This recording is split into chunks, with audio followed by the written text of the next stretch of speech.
Textile નગરી સુરતમાં polyester film અને યાર્ન જેવા કાચા માલના ભાવમાં ગયા 3 મહિનામાં 30 થી 35% ઉછાળો આવ્યો છે।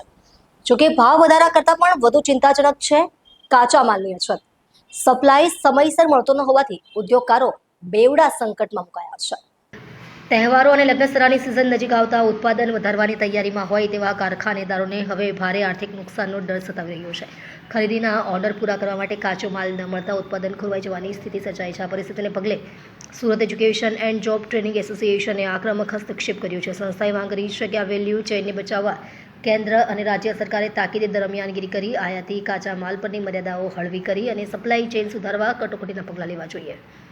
ઉદ્યોગ મંડળના જણાવ્યા મુજબ જો ટૂંક સમયમાં રાહત ન મળે તો સુરતની ટેક્સટાઇલ માર્કેટને લાખો રૂપિયાનું નુકસાન થઈ શકે છે અને હજારો વર્કરોની રોજગારી પણ જોખમમાં મુકાઈ શકે છે। નમસ્કાર, હું છું તુષાર કુવાડિયા, સેટજા પ્રેસિડેન્ટ। હાલની પરિસ્થિતિ યાર્ન અને ઝરી ઉદ્યોગમાં સતત ખૂબ દુઃખનીય છે।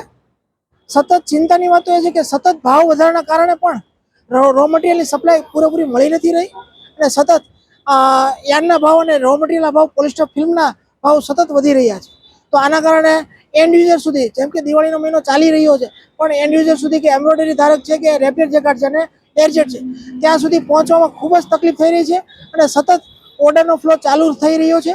તો ત્યારે આ વસ્તુ સર્જાઈ રહી છે, તો સિઝનની અંદર લાભ લેવો વેપારી મિત્રોને ખૂબ જ તકલીફ થઈ રહી છે।